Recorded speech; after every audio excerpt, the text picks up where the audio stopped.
고린도전서 9장에 대한 말씀의 여행을 떠나보도록 하겠습니다. 이 고린도전서 9장을 말씀드리기 전에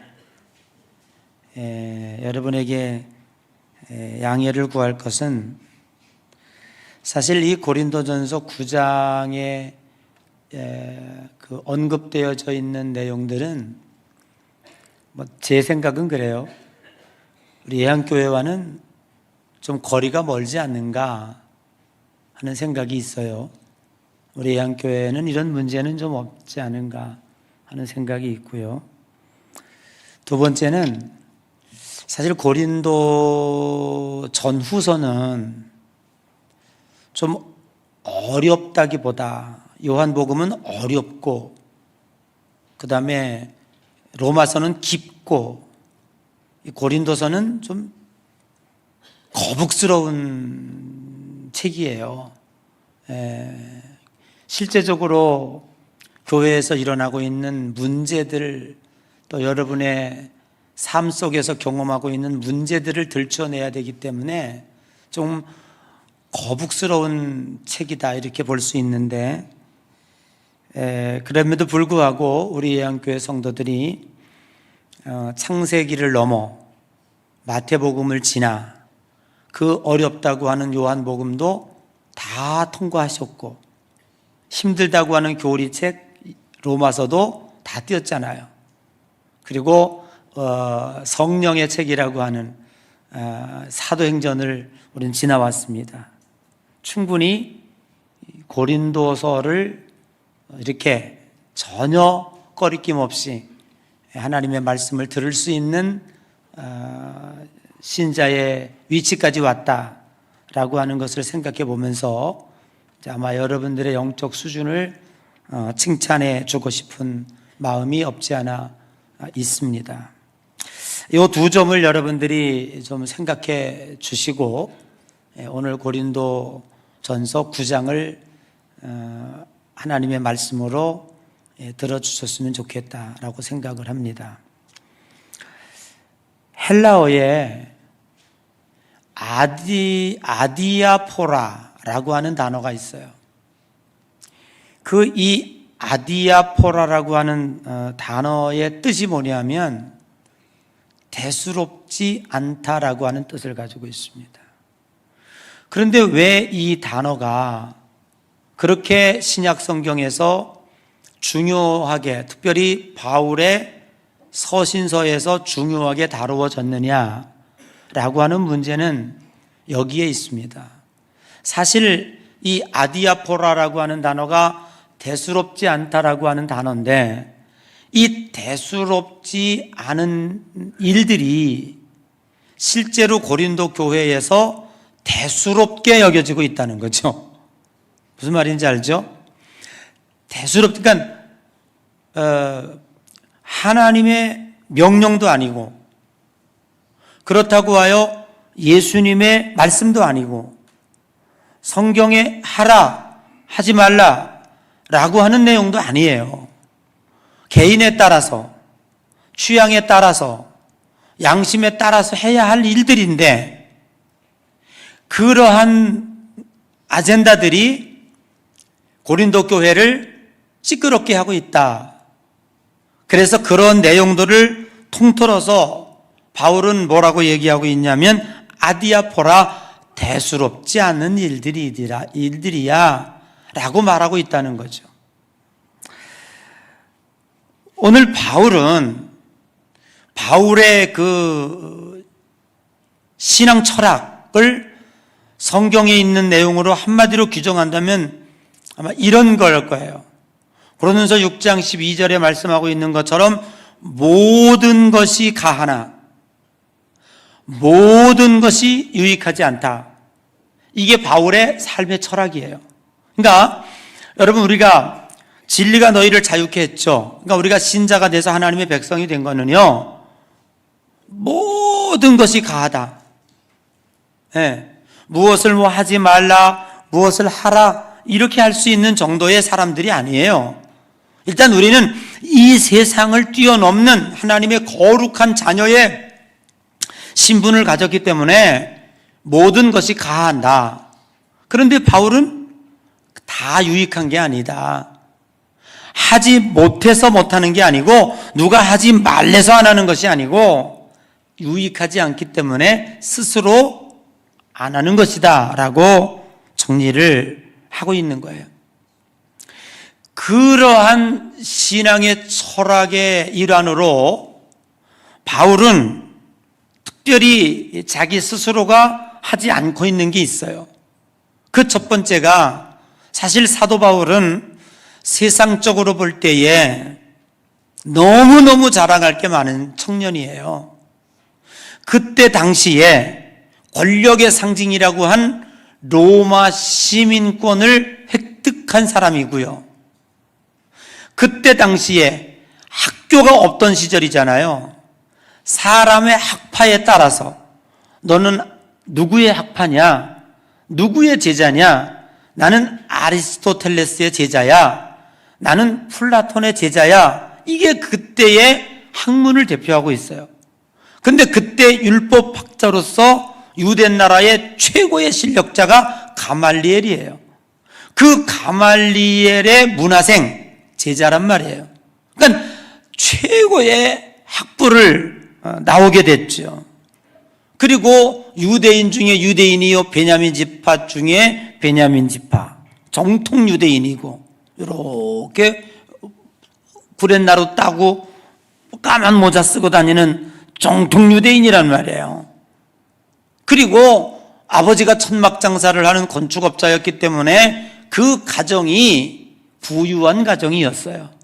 그러니까 어느 것 하나 뒤질 것이 없는 청년이었는데 예수 그리스도를 믿고 그가 평안하고 있는 것은 다 배설물처럼 버리고 아무것도 자랑하지 않는다라는 거예요.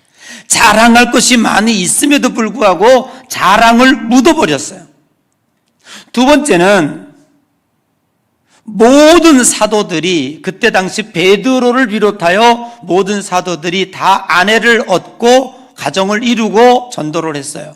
그런데 바울은 아내를 취하지 않고 가정을 이루지 않고 독신으로 전도를 하고 주의 종의 사명을 감당했습니다. 세 번째는 7교회, 소아시아를 비롯하여 7교회를 눈물나게 개척을 했습니다. 물론 혼자 개척한 것은 아니고 그 뒤에 훌륭한 평신도 브리스길라와 아굴라 부부가 있었기 때문에 혁혁한 선교의 그 역사를 일으킨 것만은 사실이지만 그럼에도 불구하고 바울이 이렇게 많은 교회를 개척했음에도 불구하고 그 교회를 목회하면서 한 푼의 사례비도 취하지 않았습니다. 그러면 이 정도 되면 훌륭해요, 훌륭해요. 훌륭하잖아요. 우리 목사님 최고야. 우리 사도 바울 사도님 최고야. 이래고 고린도 교회 교인들이 자부심을 갖고 자기 그 목사님에 대해서 칭찬하고 높여야 되는데 현실은 오늘 여기 고린도전서 9장에 내려오는 그 현실을 보면 그렇지 않았다는 거예요. 오늘 사도 바울이 자기 자신을 자랑하지 않는 것에 대해서 고린도 교회 교인들은 거꾸로 뒤집어서 뭔가 부족한 것이 있으니까 그렇지라고 생각했던 거예요. 그 뭔가 부족한 것이 뭐냐면 사도권. 그때 당시에 예수님이 직접 부른 12사도, 가론 유다를 폐하고 마띠아를 보충해 넣기는 했지만 그 사도들이 예수님이 직접 세운 사도예요. 그런데 바울은 예수님이 하늘나라로 승천한 이후에 다메섹으로 가다가 말에서 떨어졌고 하늘에서 소리가 들려. 도대체 누구십니까? 네가 핍박하는 예수니라. 거기서 예수님을 직접 만나고 모든 것을 청산하고 주의 종이 되기로 결심하고 이제 이렇게 귀한 사역을 감당하고 있는 거예요. 그러니까 어느 공동체든지 그렇지만 잘 나가게 되면 시기 질투가 많아요. 그런 말이 있지 않습니까? 누군가 너를 욕하고 비방하면 네가 뜨고 있는 줄 알아라. 네, 우리가 누군가 나를 욕하면은 내가 뜨고 있어서 그렇구나. 네, 추락하고 있는 사람에게는 아무도 돌을 던지지 않아요. 뜨고 있는 사람을 끄집어 내리려고 하는 그 시기 질투가 많아요. 이때 당시에도 사도들 세계에 얼마 되지 않는 그 사도, 서로 협력해가지고 불리듯 복음을 전해야 그래도 박해 때문에 힘들어하는 그때에도 불구하고 정통 사도들 파와 예수님이 직접 부르지 않았다라고 하는 이 사도 바울에 대하여 그 사도권을 인정하지 않으려고 하는 모습들, 그게 어디 들어왔어요? 고린도 교회 안에 들어왔단 말이에요. 그래서 그 고린도 교회를 세운 개척자, 그 고린도 교회를 창립한 자기들의 목사님, 그 사도 바울에 대해서 이 좋은 점이 이렇게 많이 있는데도 불구하고 그거를 교인들이 뒤집어가지고 바울을 흠집냈다 이 말이에요. 비방하고 부정적인 얘기로, 그러니까 대수롭지 않은 이야기로 막 들끓고 있었다고 말이에요. 그러니까 우리 선생님이 정통 사도가 아니니까 그래서 뒤가 구려가지고 자랑하지 못하는 거지, 이런 식으로 이야기를 하고, 또 독신으로 산다니까 얼마나 훌륭합니까? 복음에 장애가 되고 복음에 어려움이 있고, 요즘에 그 해외에 선교 나간 분들의 제일 어려움을 얘기하면은요, 물론 선교 후원금이 없어서 물질이 없어서 힘든 것도 있지만 진짜 힘든 게 뭔지 아세요? 가정입니다. 선교사들의 자녀들, MK들이 그 상담을 해보면은요, 여러분들이 여기 본토에서 기르는 자녀들의 정신세계와는 완전 달라요. 너무 불만이 많아요.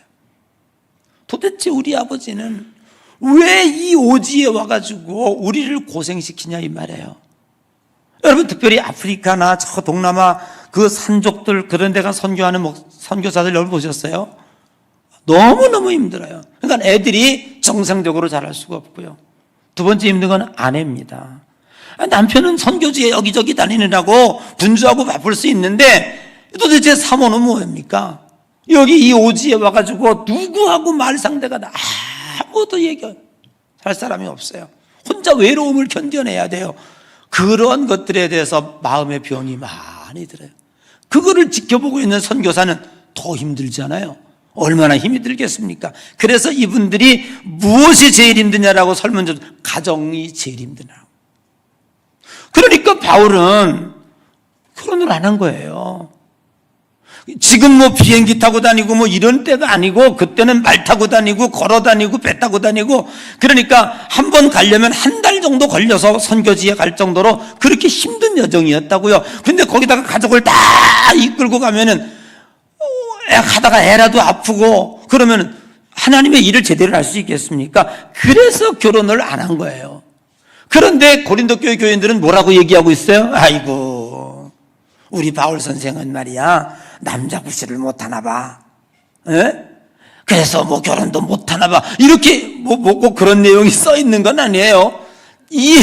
이들이 그걸 좋게 보지 아니하고 오히려 비방거리로 그렇게 만들었다는 거예요. 그래서 오늘 여기 본문의 말씀을 보면은요, 바울이 좀 치사하리만큼 바울답지 않은 이야기들을 지금 많이 하고 있는 걸 보게 돼. 자, 한번 읽어볼까요? 어디 있는지. 자, 여러분 보면, 자, 오늘 2절 한번 읽어봐요. 2절 시작. 다른 사람에게는 내가 사도가 아닐지라도 너희에게는 사도이니 나의 사도됨을 주 안에서 잊힌 것이 너희라. 제가 언제 여러분에게 나 어디서 신학교 했고 어디서 안수받았고 어디서 정예원 목사고 이런 얘기 했어요? 할 필요가 없어요. 왜? 당연히 여러분들이 인정하고 있는 거니까. 근데 사도 바울은요, 치사하잖아, 자기를 얘기하는 게.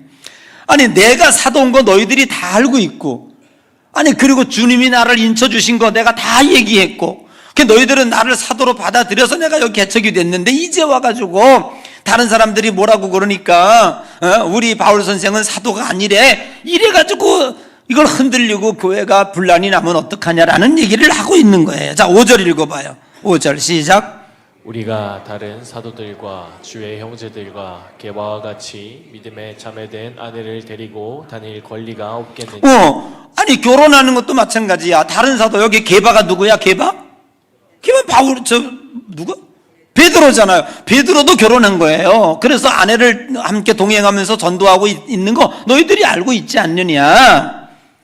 나도 아내를 얻을 권리가 내가 없냐? 이 권리라고 하는 것은 남자의 권리요, 가정을 일을 한 사람의 권리요, 자기도 충분히 할 수 있다는 얘기를 여기 치사하게 쓰고 있는 거야. 그러나 복음을 위해서 내가 안 하는 거는 왜 너희들이 몰라주느냐라는 얘기를 하고 있는 거야. 자 7절 한번 읽어봐요. 시작. 누가 자기 비용으로 군 복무를 하겠느냐. 누가 포도를 심고 그 열매를 먹지 않겠느냐. 누가 양떼를 기르고 그 양떼의 젖을 먹지 않겠느냐. 뭐 이런 얘기를 해, 그지? 사실 이런 얘기 할 것도 없잖아요. 자기 비용으로 군복무하는 군인이 어디 있냐? 군대 갔는데 야, 네 돈으로 옷 사 입어, 네 돈으로 밥 먹어. 그럼 누가 군대 가겠어요? 최소한 군인들만큼은 전쟁에 생명을 걸고 나가서 전쟁하고 있는 이 군인들만큼은 국가에서 책임져야 되지 않겠습니까? 마찬가지라는 거예요. 목사님들도 자기가 목회를 하고 있는 목회 현장에서 양을 길렀으니까 양들을 통해 양젖을 짜야 되고 여기 목회하니까 거기 당연히 사례비 받을 권리가 있다는 거잖아요. 그런데 바울은요 안 받았다고요. 왜요? 여기 성경 9장을 쭉 읽어보면 그 중에 한 사람이라도 더 구원받게 하기 위해서 내가 받을 돈으로 혹시 다른 사람을 구원할 수 있는 여유가 생긴다면 그렇게 복음으로 쓰여지기 위해서 내가 안 받은 거라는 거예요. 그런데 안 받은 게 오히려 화가 돼가지고 너희들이 무슨 자격이 없어, 받을 자격이 없다는 둥 어쩌는 둥 이렇게 하고 있는 거예요. 참 심각하죠. 저도 처음 교회를 제가 개척한 지 1년 만에 땅 사고 그리고 1년 만에 교회를 짓기 시작했어요. 진짜 어려웠습니다. 우리가 더 정상적으로 된 가정 12가정밖에 없었어요. 거기다 11조 하는 것도 얼마 없었어요. 근데 그걸 가지고 교회를 지으려니까 얼마나 힘들었겠습니까? 그래서 제가요 사례비를 안 받았어요. 진짜로요. 왜냐하면 벽돌 한 장 쌓을 돈도 없는데 맨 빚인데 어떻게 사례비를 받아요? 그랬는데 연말에 이제 당회를 위해서 결산을 준비하는데 이거 40년 전 얘기입니다. 40년 전 얘기. 결산을 하는데 작년도 결산보다 결산이 떨어졌어요. 그러니까 예를 들어서 2022년도에 1억을 결산했다면 2023년에 우리 재정 결산을 해보니까 8천만 원 나왔어요. 그러니까요 뭐라는 줄 아세요? 교인들이 저는 그때요 무지하게 상처받았어요. 우리 목사님이 사례비를 안 받아서 하나님이 우리를 축복 안 했다는 거예요. 그냥 막 번개 맞은 것 같은 거예요. 우리는 교회를 어떻게든지 건축을 하고 벽돌 하나라도 사게 하기 위해서 진짜 배를 졸라가면서 굶어가면서 시골에서 쌀 갖다가 먹어가면서 그냥 간신히 그거 성미해가면서 그러고 1년을 버텼는데 교회 재정이 주니까 교인들은 거꾸로야. 목사님이 사례를 안 받으니까 주예종 대접 안 하는 교회를 누가 축복하겠냐고. 그래서 그 말은 맞는 말이야. 맞는 말인데 듣는 목사는 어때요? 상처가 되잖아요. 오늘 바울도 그와 같은 이야기들을 똑같이 하고 있는 거예요. 똑같이 하고 있는 거예요. 그러면서 바울이 왜 이렇게 했는가라고 하는 것을 자기 변명을 여기 하고 있는데 어디에 하고 있냐면 16절에 하고 있어요. 자, 16절 한번 읽어봐요. 내가 시작. 내가 복음을 전할지면 내가 부득불할 일임이라. 만일 복음을 전하지 아니하면 내게 화가 있으리라. 여러분 복음이라고 하는 자기가 예수님 앞에 부름을 받아가지고 지금 이 일을 하고 있는데 이거는 생명 걸고 하는 일이라는 거예요. 그냥 누구처럼 직업적으로 하는 게 아니고 이 복음을 전하지 아니하면 내게 화가 밀칠 것 같은 생각에서 내가 지금 부득불 이 일을 하고 있는 거지 내가 이걸 직업으로 너희들에게 하고 있는 줄 아느냐? 절대로 그렇게 생각. 여러분 우리가요 주의 종들을 볼 때 제가 오늘 여러분들 첫 번째 양해를 구했죠. 오늘 이 설교는 예양교회 교인들과는 매우 거리가 멀고 있다는 거. 그러니까 조금이라도 마음에 걸림돌 같듯이 저기 2000년 전에 고린도 교회 얘기를 그냥 우리가 함께 편안하게 듣고 있다고 생각하고 들으시면 되겠어요. 제가 뭐 여러분에게 불만이 있어서 하는 소리가 아니라는 거를 여러분들이 아시면 되겠어요. 그죠? 그래도 조금 아닌 것 같다 얼굴에 보니까. 이게 지금 주의 종과 사도와 사역자와 목사님 얘기를 하고 있기 때문에 그런 얘기를 하는 거예요. 사실 중에 자기 머리 못 깎는 것처럼 제일 껄끄러운 게 주제가 주의 종이나 목사님들에 대한 얘기 나올 때 제가 좀 껄끄러워요. 그래서 지금 뒤가 간질간질해서 이야기하는 건데 지금 뭐 얘기하다 그랬죠? 그 목사님들을 여러분들이 볼 때에 진짜 그래서 지금까지 한국 사회가 우리 목사님들에게 세금을 안 매겼었잖아요. 근데 몇 년 전서부터는 이제 세금을 내요. 다 세금을 내는데 뭐 내는 게 좋다고 생각해요. 저는 한 시민의 일환으로서. 그런데 그래도 우리 교회에서는 우리 목사님들에게 월급이라고 하는 말을 하지 않아요. 왜냐하면 삭슬 받는 게 아니에요. 그냥 고맙다는 마음으로 사례비라고 얘기해요. 그래서 여러분 항목에 보면 월복, 월급 이렇게 쓰지 않죠. 사례비 이렇게 쓰는 거예요. 담임 목사님 사례비, 부목사님 사례비 이렇게 쓰는 거예요. 그거 뭐냐면 여러분 주의 종들은 절대로 직업으로 보면 안 돼요. 이게 자존심 상하는 거예요. 자존심 상하는 거예요. 아이고 뭐 세상에 할 직업이 없어가지고 지금 이거 하는 거지 이렇게 생각하면은요 진짜 깐니마 똑 가는 거예요. 불난 집에 또 기름 붓는 거예요. 그러면 안 돼요. 그러면 안 돼요. 예. 바울도 지금 얘기하는 게 뭐냐면 내가 부득불 이 복음을 전하고 내가 지금 이 일을 하는 것은 그렇게 복음을 전하지 않으면 하나님이 나에게 화가 미치고 내 생명 걸고 하는 일이야. 근데 너희들이 나를 직업적 목사로 보냐? 그러면 안 된다는 거예요. 우리 교회하고는 상관없다고 제가 얘기했어요. 두 번째는 24절 한번 읽어봐요. 시작. 다시 시작. 운동장에서 다름질하는 자들이 다 달릴지라도 오직 상을 받는 사람은 한 사람인 줄을 너희가 알지 못하느냐. 너희도 상을 받도록 이와 같이 다름질하라. 아멘. 바울은 왜 결혼도 안 하고 왜 자랑질도 안 하고 왜 한 푼에 1원짜리 하나 사례비도 안 받고 하는 이유가 있다는 거예요. 그게 뭐냐 하면 운동장에서 다 다름질할지라도 상 얻는 자가 하나인 줄 생각하지 못하느냐. 여러분 바울이 아주 조금 더 심각하게 얘기하는 데가 있어요. 그게 뭐냐면 내가 이 복음을 전하고 마지막에 다른 사람들은 다 천국 가게 하고 나중에 자신이 구원받지 못할 사람이 될까 봐 이게 두려운 거예요. 그리고 두 번째는 하나님은 뭐 하는 분이라고요? 히브리서 11장 1절에 믿음은 뭐라고 그랬어요? 그 이후에 또 그 이후에 또 뭐라 그랬어요? 믿음의 내용은 그가 살아계신 것과 아셨어요? 우리들의 믿음의 내용은 두 가지예요. 꼭 기억하셔야 돼요. 하나님이 살아계신 것, 이걸 믿는 게 믿음이에요. 믿습니까?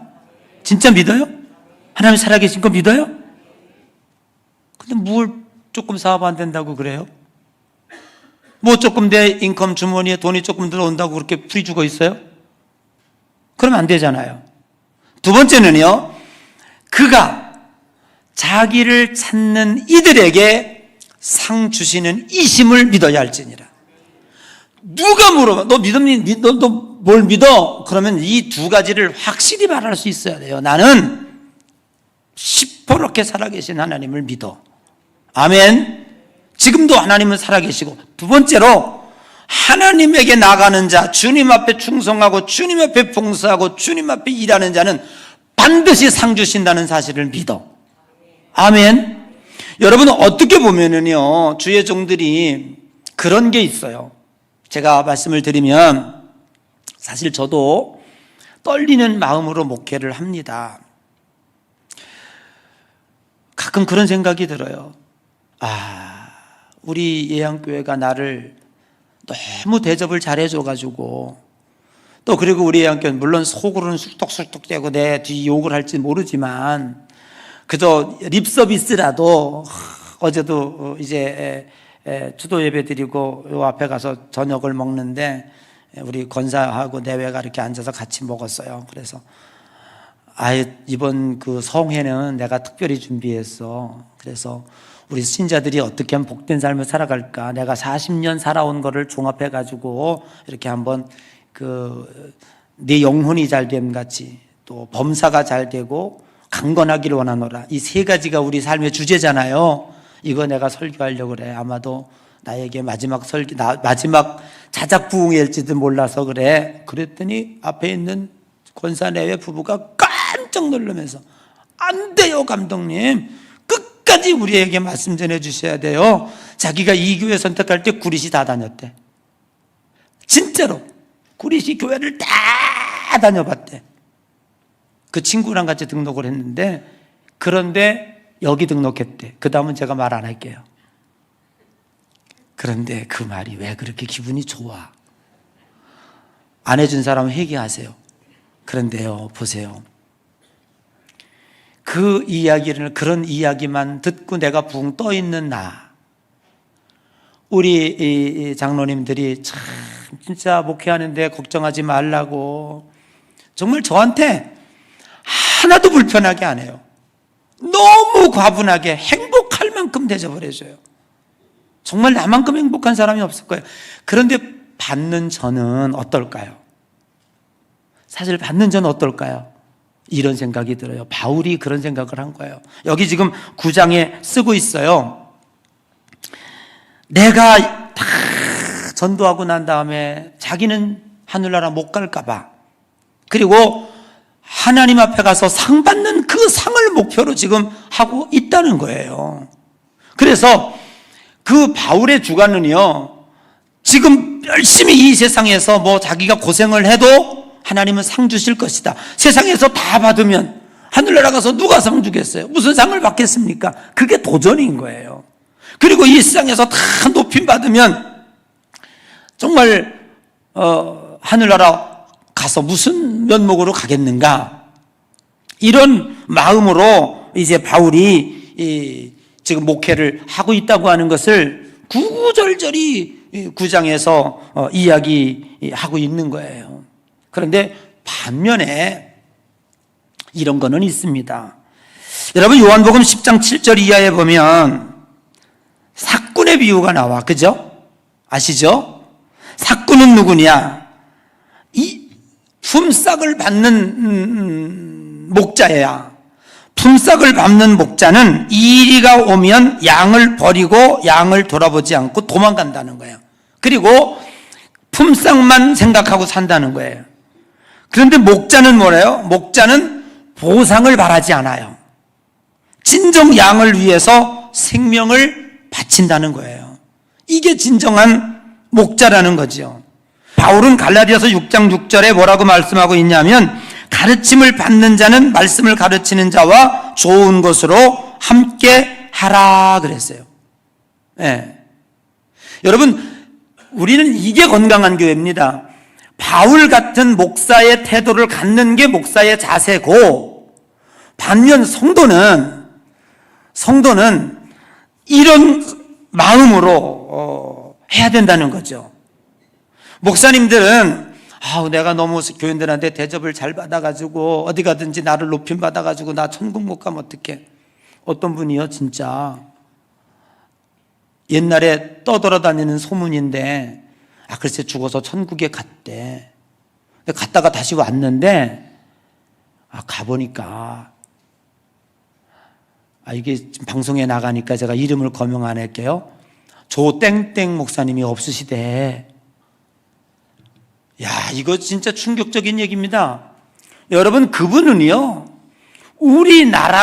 나라에서의 목사님으로서도 위대하지만 해외 나가면은 진짜 빌리그레암 저리 가랍니다. 미국에 제가 갔는데요, 그분의 성함을 대니까요, 사람들이요, 다 놀랍니다. 수십만 명 모이는 이 운동장에 그분이 가 설교하다 쫙 빌리그레암 저리 가라. 아프리카 가잖아요. 대통령이 온 것보다 딱 비행기 내면 쫙 의전이 이루어집니다. 그런 분이었던 거예요. 근데요, 진짜 그분이 천국에 가서 봤는지 안 봤는지 거짓인지 아닌지 우리가 이걸 논하기 전에 주의 종들은요 항상 이 마음을 가져야 돼요. 진짜 없을 수도 있어요, 여러분. 여러분, 하나님의 말씀에 가르치는 자는 더 많이 조심하라고 그랬어요. 그리고 대접을 많이 받는 자는 훨씬 더 계산할 게 많은 거예요. 옛날에는 목사님들이 100%가 다 고생했지만 요즘에 대부분 목사님들이 고생하는 분들이 많지만 가끔 그렇지 않은 대형교회 목사님들도 있잖아요. 황제처럼 군림하는 분들도 있잖아요. 진짜 우리는 그런 마음으로 살아야 돼요. 대접을 받는 목사님들은 나 이렇게 받다가 예수님은 머리 둘 곳 하나 없다고 그랬었는데 나 지옥 가면 어떡하지? 이런 마음으로 해야 되고, 성도들은 어떤 마음으로? 말씀을 가르치는 자와 좋은 것을 같이 하라. 그러면서 갈라디아 6장 7절에 이런 얘기를 하고 있어요. 자, 읽어볼까요? 시작. 스스로 속이지 말라. 하나님은 업신여김을 받지 아니하시나니 사람이 무엇으로 심든지 그렇죠. 심지 않은 데서 거두고, 거짓을 심었는데 진짜를 거두고, 적게 심었는데 폭포수같이 축복해달라는 게 스스로 속이는 거라는 거예요. 이해되시겠습니까? 성경의 진리는 정확해요. 심는 대로 거두는 거예요. 그게 왜 금방 또 없애 지워 올려놔봐.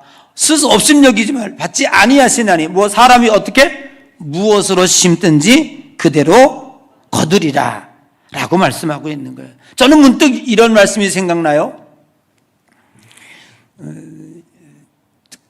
열왕기상 17장에 보면 사르밧 과부 이야기가 나와요. 3년 6개월 동안 피 한 방울 내리지 않아가지고요 가뭄이 내리쬐는 그때였습니다. 엘리야 선지자가 사르밧 과부의 집에 들어갑니다. 내가 먼 길 걸어오느라고 며칠 동안 빵 한 조각 못 먹고 왔다. 혹시 너희 집에 먹을 거 있냐? 사르밧 집사님네 집에 들어간 거야. 권사님인지 집사님인지 사르밧 집사님에 들어간 거야. 그랬더니 이 집사님이 하는 말씀이, 엘리야 목사님 3년 6개월 동안 비가 내리지 않아서 우리도 다 없어지고요, 이제 저 광에 밀가루 한 움큼 그리고 요거 부쳐 먹을 만큼 기름 몇 방울 남았어요. 이거 가지고 지금 오늘 부쳐 먹고 우리 아들하고 이거 부쳐 먹고 죽으려고 그래요. 사자밥이야. 요거 먹고 이제 죽을 거 그거 하나 남았다는 거예요. 그랬더니 엘리야 목사님 그거 나한테 가지고 와라. 그 떡 부쳐가지고 내가 먼저 먹어야 되겠다는 거야. 이런 양퉁머리 없는 목사님이 어딨어 그래? 세상에 이런 목자가 어딨어? 이런 진짜 이건 일이 되고 이건 사건이고 이건 진짜 강도지. 근데 성경은 뭘 얘기하고 있어요? 그대로 엘리야의 말대로 사르밧 과부가 밀가루에다가 물 비벼가지고 기름에 둘러서 떡 한 정이를 갖다 주었다. 성경이 뭘 얘기하고 있습니까? 그 이후에 그 성경이 쓰고 있는 게 뭐냐면 여호와께서 엘리야를 통하여 하신 말씀까지 통에 가루가 떨어지지 아니하고 병에 기름이 없어지지 아니하니라. 이거예요. 바울은 상 받기 위해서 이 세상 것 가능한 한 취하지 않으려고 했던 것이고, 교인들한테 높임받고 존경받고 다 받으면 교인들은 천당 들여보내고 자기 지옥 갈까 봐라는 두려운 마음에서 이렇게 했는데, 실제적으로 뒤집어 보면 왜 이렇게밖에 왜 여러분들은 가르치는 자와 좋은 것을 함께 할 수밖에 없느냐라고 보면, 제가 개척할 때 1년 동안 사례비 안 받은 거 안 받아서 교인들에게 축복이 안 왔다라고 하는 성도들의 신앙 고백과 함께 접목시켜 보면 사실 맞는 얘기예요. 제가 그때 참 잘못한 거예요. 왜냐하면 사례비를 받고 그리고 100% 다 헌금을 하면 되잖아요. 그런데 내 깐에는 꼴에 나 사례비 안 받아 하는 내 나름대로, 그러니까 너희들도 헌금 많이 해, 이런 잘못된 마음이 내게 있었단 말이에요. 내 자랑이 거기 숨어서 있었다고. 그러니까 하나님도 영광을 안 받으셨고 교인들도 1년 결산해 보니까 11조가 줄은 거 아니겠냐 이 말이야. 그래서 결산도 안 나왔고 교인들의 입에서는 목사님 책임이에요, 이 온통 이 쓰잘데없는 얘기들이 나왔다는 거야. 무슨 말인지 이해되시죠? 그래서 오늘 이 본문이 우리들에게 주는 교훈은 매우 커요. 네. 정말 주의 종들은 어떤 자세로 목회를 해야 되는지, 또 교인들은 어떤 자세로 주의 종과의 관계를 맺어가는지, 여러분들이 힘에 겹게 헌금하고 힘에 겹게 교회를 세워가고 하는 일은 힘들지 모르지만 사르밧 과부에게 주었던 축복이 여러분에게 능히 좋기 충족하게 하나님은 상급으로 갚아주실 줄로 확신하고 믿습니다. 그래서 이 코로나의 어려움 가운데서도요, 우리 예양교회 성도들이 왜 관계없다고 제가 말하냐면, 우리는 한 번도 코로나 3년 동안 결산이 줄어본 적이 없어요. 이거 기적 아닙니까? 다른 교회는요 20% 30%가 다 줄었습니다. 지금 우리 기독교 대한가암리회 그 교인 통계가 올라와요, 매년. 여러분, 우리 기독교 대한가암리회 멤버가요, 신자가 30만 명이 줄었습니다. 코로나 때. 이해되겠어요? 놀라운 사실은 우리 예양교회 교인들은 그리 줄지 않았다는 거예요. 그러면서 저는 마음에 얼마나 가슴이 아프겠어요. 제가 여러분에게 헌금해라 강조하지 못하는 이유가 있어요. 그게 여러분의 가정 형편을 너무 잘 알기 때문에 그런 거예요. 그럼에도 불구하고 이 설교를 하는 목사가 나는 진짜라고 봐요. 왜냐하면 하늘에 상이 있어지니까. 심는 대로 거두기 때문에 나는 믿습니다. 그 교회가 잘 되고 그 성도가 잘 되고 그 후손이 잘 되리라 나는 믿습니다. 사랑하는 성도 여러분, 오늘 제가 고린도서 9장을 다 하지 못했지만 집에 가서 읽어보면 심오한 진리가 이 안에 깊숙이 담겨 있습니다. 쓰잘데없는 것 때문에, 아무것도 아닌 것 때문에 시끌시끌해 하지 말고 우리가 지켜야 할 것이 진짜가 무엇인지, 그리고 서로 주의 종과 성도들 간에 신뢰가 쌓이고 서로 높여주고 서로 긍정적으로 서로 이야기해주고 칭찬할 때 그 공동체가 하나님의 영광을 위해서 바로 달려간다는 사실을 오늘 우리는 확실히 믿어야 될 줄로 믿습니다. 오늘 이 말씀이 여러분의 신비에 새겨져서 여러분 자자손손이 복을 받는 축복의 영적 줄기를 폭넓게 이어가는 우리 예양의 모든 성도들 되시기를 주님의 이름으로 간절히 축복합니다.